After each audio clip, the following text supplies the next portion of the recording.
Hello friends, आज मैं आपके लिए वो टॉपिक लेकर आई हूँ जो अक्सर बच्चों के जहन में आता है। अक्सर आपके जहन में आता है कि आप क्या बनना चाहते हो। क्या आप टीचर बनना चाहते हो? और अगर टीचर बनना चाहते हो तो किस सब्जेक्ट के बनना चाहते हो? ऐसे कौन से कोर्सेज करें जिससे आपको गवर्नमेंट जॉब लग जाए और आपका फील्ड आसान हो जाए। अक्सर ट्वेल्थ के बाद भी कंफ्यूज होते हैं और ये वीडियो उन बच्चों के लिए भी है जिनका ट्वेल्थ चल रहा है या फिर जो ग्रेजुएशन कर रहे हैं या ग्रेजुएशन कर चुके हैं या ट्वेल्थ इनकी कंप्लीट हो चुकी है। तो अभी भी कोई देरी नहीं हुई, आप अपने फ्यूचर को संवार सकते हो। पूरा वीडियो ज़रूर देखना और अगर आप इस चैनल पर नए हो तो इसे लाइक, सब्सक्राइब और शेयर करना मत भूलना। चलिए तो वीडियो स्टार्ट करते हैं।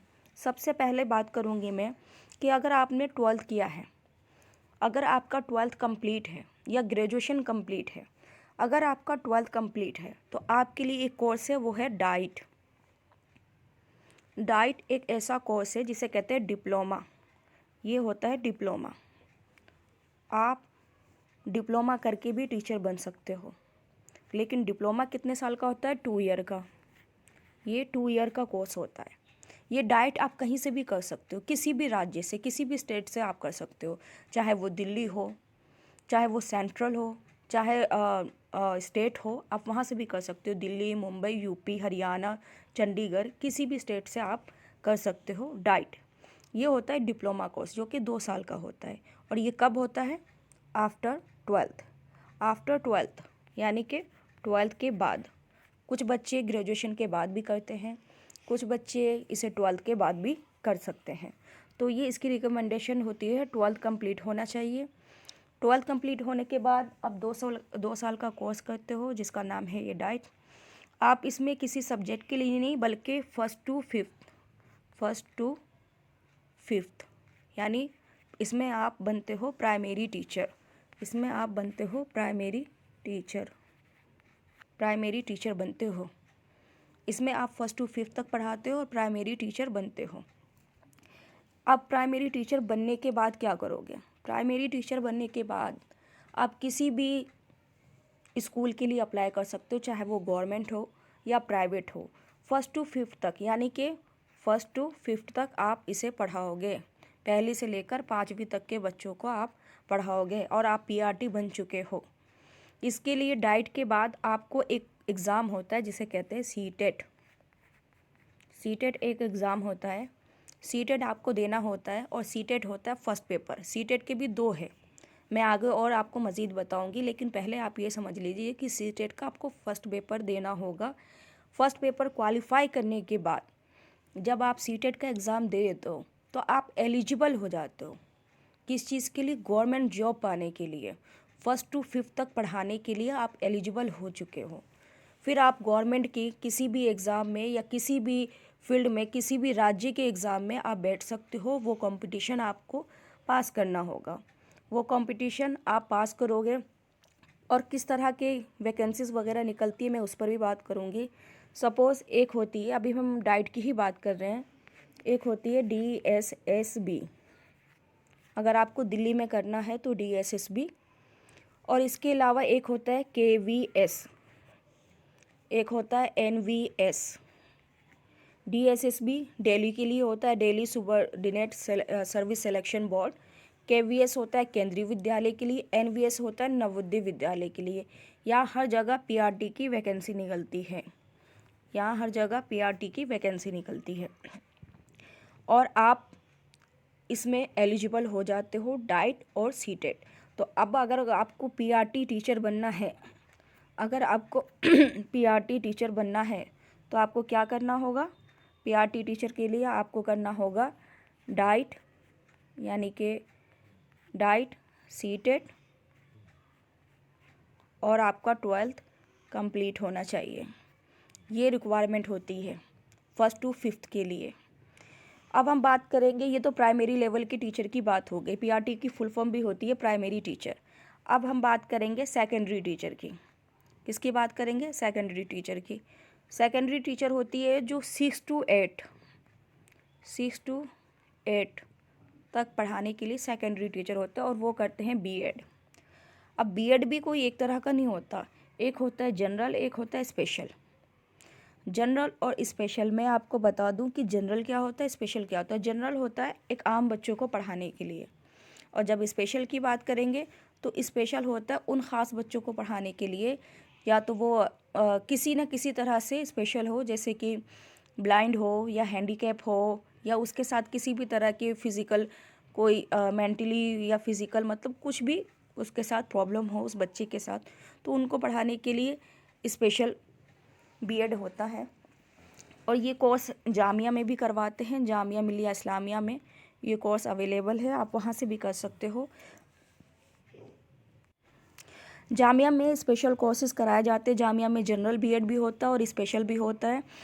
और ये जो बीएड है ये आपका 1 साल से लेके 2 साल का होता है, कहीं कहीं तो 1 साल का होता है और कहीं 2 साल का भी होता है, यानी कि 1 साल में भी कंप्लीट होता है कहीं कहीं, और कहीं कहीं 2 साल भी इसमें लग जाते हैं। वो डिपेंड करता है आप कोर्स क्या कर रहे हो, रेगुलर कर रहे हो या प्राइवेट कर रहे हो।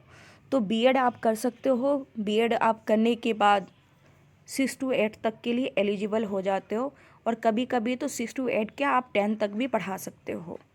ये समझ लीजिए कि आप अगर 6 से लेकर 10 तक भी अगर आप पढ़ाना चाहते हो तो आप पढ़ा सकते हो।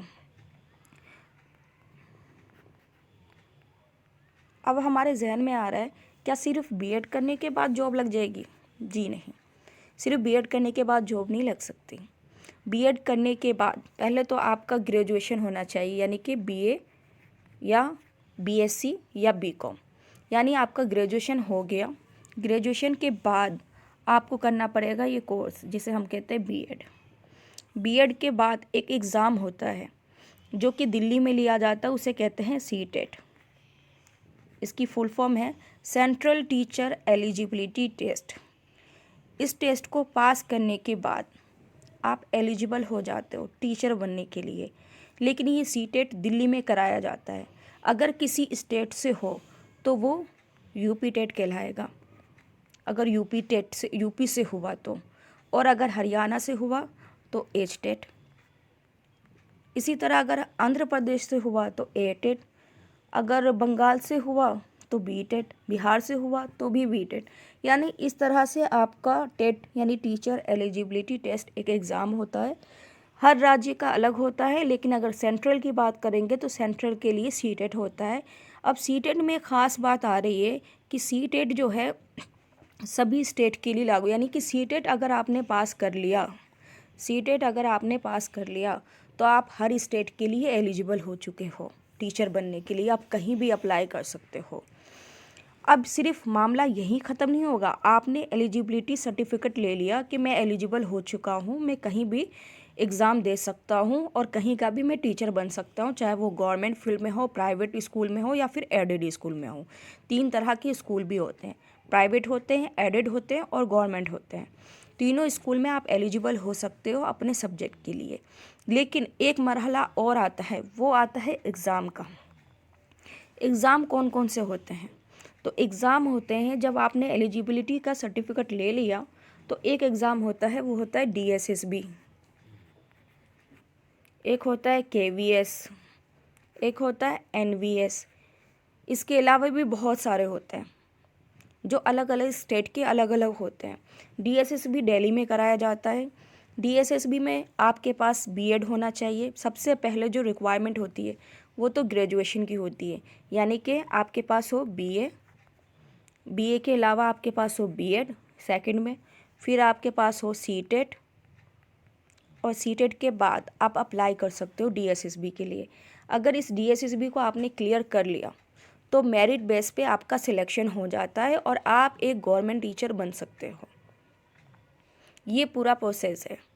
लेकिन इसके अलावा अगर आपने केवीएस का एग्ज़ाम क्वालिफाई कर लिया तो यहाँ इंटरव्यू भी होता है। केवीएस में एग्ज़ाम क्वालिफाई करने के बाद आपको इंटरव्यू फेस करना होगा। इंटरव्यू में अगर आप पास हो जाते हो तो आप गवर्नमेंट टीचर बन सकते हो। और केवीएस पूरे ऑल ओवर इंडिया में है। एनवीएस के साथ भी यही मामला है, हर जगह एनवीएस के लिए भी स्कूल अवेलेबल, यानी नवोदय विद्यालय हर जगह है।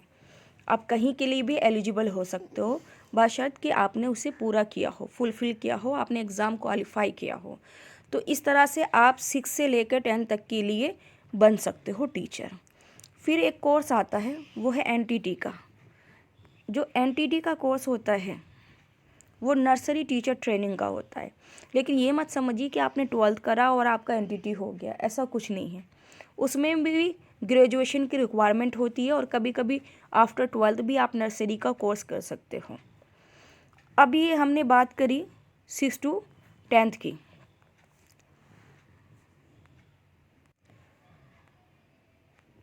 जामिया में जो ये एनटीटी का कोर्स है यानी नर्सरी टीचर का, वो भी एक कोर्स होता है बीएड नर्सरी के नाम से।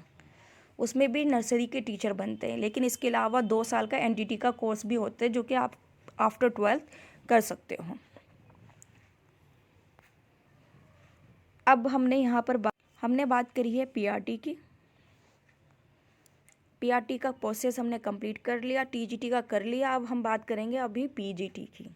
पीजीटी के लिए क्या रिक्वायरमेंट होती है, यानी पीजीटी के लिए आप क्या करोगे कि पीजीटी बनोगे।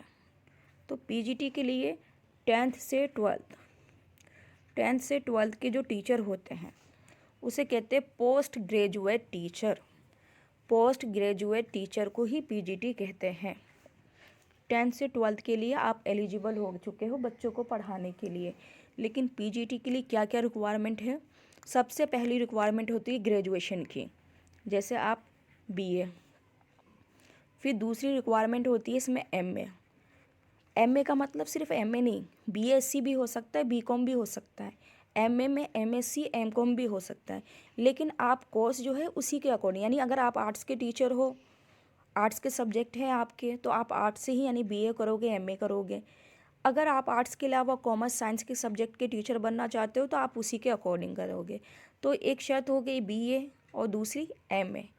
एमए के बाद यानी बीए एमए के बाद आप एलिजिबल हो सके हो बीएड करने के लिए। यानी बीए और एमए तो आपने कर लिया, लेकिन यहाँ पर भी रिक्वायरमेंट किसकी है, बीएड की है।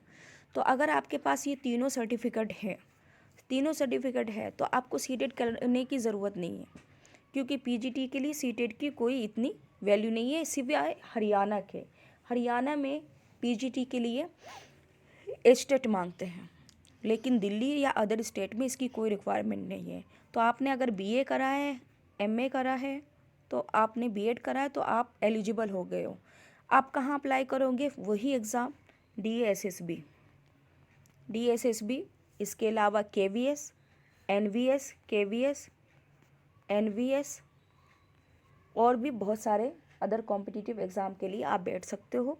अगर उस एग्ज़ाम को आपने क्वालिफाई कर लिया तो आप पीजीटी टीचर बन जाओगे। ये फॉर्म्स हमेशा हर साल निकलते हैं, बस आपको अलर्ट रहना है और आपको ये देखना है कि फॉर्म कब निकल रहे हैं, इसकी लास्ट डेट क्या है, और आप उसके अकॉर्डिंग ही आप अप्लाई करोगे। तो ये मैंने पूरा प्रोसेस आपको बता दिया है पीआरटी, टीजीटी और पीजीटी का। आई होप आपको हमारा वीडियो पसंद आया होगा। इसे लाइक और शेयर करना मत भूलना। शुक्रिया।